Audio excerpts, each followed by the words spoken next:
The gap between battlefield maps and reality is becoming impossible to ignore.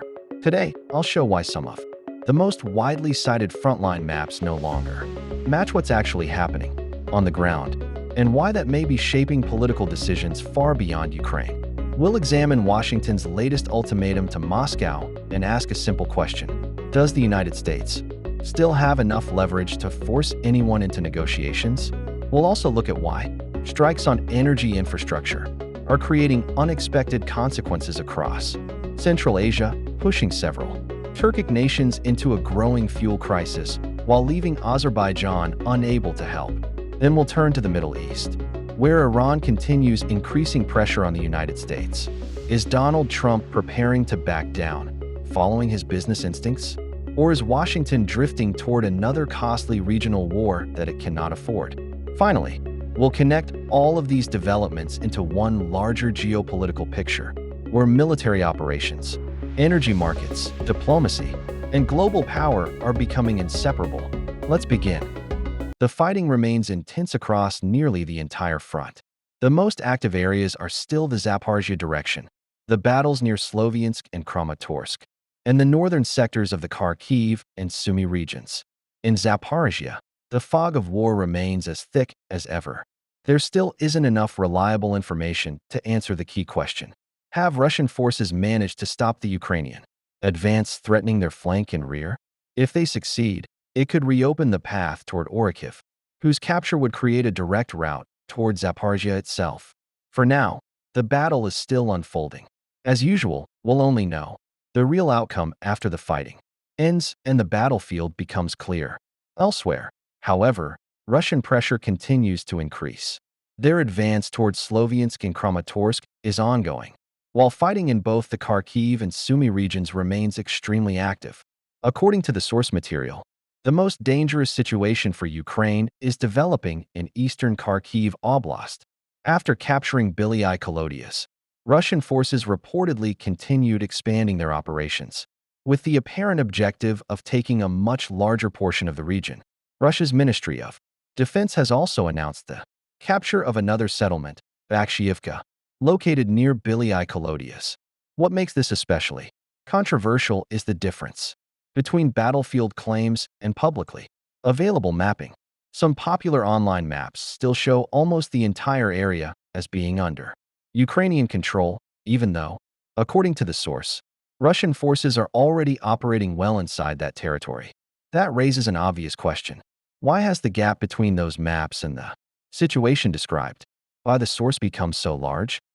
According to the source, the explanation has little to do with military commanders on the ground. I argue that the real pressure comes from the very top of Ukraine's political leadership.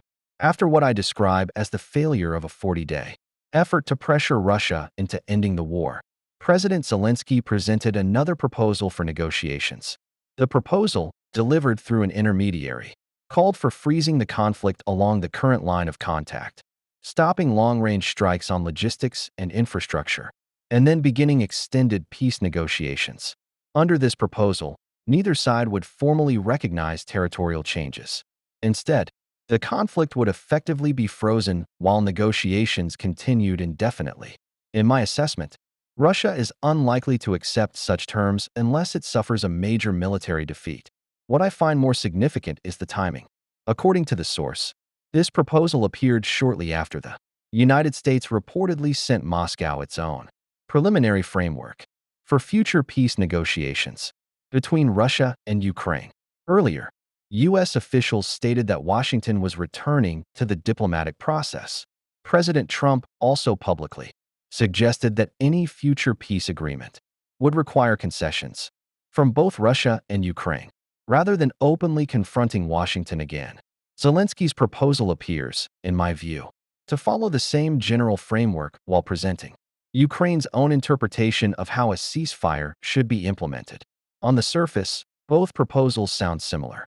But, as I see it, the critical differences lie in the details. The entire proposal hinges on one central phrase: freeze the conflict along the current line of contact. But that immediately raises a fundamental problem. Where exactly is that line? According to the source, the answer depends entirely on whose map you believe. In this interpretation, Ukraine relies on maps that show Russian-controlled territory as significantly smaller than Moscow claims. As a result, areas where Russian troops are reportedly already operating are still displayed as Ukrainian-controlled territory. If those maps became the basis for a ceasefire, Russia would effectively be expected to withdraw from positions it currently considers under its control, and this issue extends far beyond the Kharkiv region. The same disagreement exists across parts of Donbass and several other active sectors of the front. But there's an even deeper problem. The modern battlefield doesn't resemble the fixed trench lines of the First World War. Instead, it's a broad combat zone that can stretch for dozens of kilometers. Reconnaissance groups, drone operators, artillery units, and mobile assault teams operate throughout this area. Control is constantly shifting. Each side claims to control positions the other disputes. One side says, "We're holding this territory." The other replies, "No, we're operating behind your positions. You're the ones surrounded." According to the source, that means there is no universally accepted front line that can simply be drawn on a map. Instead, there is a constantly changing combat zone where both sides maintain competing claims. From this perspective, any proposal based solely on the current line of contact becomes almost impossible to implement in practice. According to the source, that's why I consider the proposal fundamentally unworkable. Without a mutually recognized front line, neither side can realistically agree on where the ceasefire would actually begin. And that, in my view, is precisely why the proposal was designed the way it was. For the broader public, the idea sounds simple. Let's stop fighting where everyone is currently standing. But on the battlefield, no one can even agree where that actually is. According to the source, this creates a political narrative in which, if Russia refuses the proposal, many people unfamiliar with the realities of the battlefield may conclude that Moscow simply rejected peace. From this perspective, the proposal becomes politically attractive while remaining practically impossible to implement. But the ceasefire proposal isn't the only message Washington reportedly sent to Moscow. According to the source, the United States also coupled its diplomatic initiative with a warning. If Russia rejects the American framework, refuses negotiations, and instead expands military mobilization, Washington could respond with a much tougher sanctions package. The source specifically refers to legislation associated with Senator Lindsey Graham, which proposes sweeping economic restrictions against Russia, along with secondary sanctions targeting countries that continue doing business with Moscow. The proposal also includes expanded military assistance to Ukraine. According to the source, these measures are presented as a powerful tool intended to pressure Russia into accepting negotiations. The question, however, is whether those threats are actually credible. That is the issue I turn to next. According to the source, I don't see those threats as convincing. For years, the Kremlin has operated under the assumption that, sooner or later, it would reach an understanding with Washington and that together they could pressure Kyiv into accepting a settlement favorable to Russia. Now, according to the source, Moscow is once again debating how to respond instead of immediately dismissing the American ultimatum. I question that approach. From my perspective, the example of Iran demonstrates why. Iran possesses far fewer economic and military resources than Russia. It doesn't have Russia's strategic capabilities or its nuclear arsenal. Yet, according to the source, Tehran has repeatedly rejected American pressure without fundamentally changing its position. The argument is straightforward. If Iran can resist U.S. ultimatums despite its far more limited capabilities, then why should Russia view Washington's latest threats as decisive?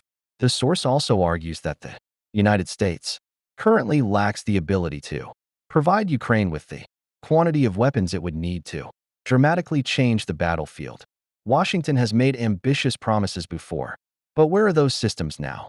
Where are the hundreds of additional Patriot interceptors that were discussed? According to the source, they haven't appeared in sufficient numbers, and even if several hundred missiles were delivered, I argue they would not fundamentally alter the situation. Russia has reportedly increased the intensity of its missile campaign. Dozens of missiles are launched during sustained strike periods. Air defense doctrine often requires multiple interceptors against a single incoming missile.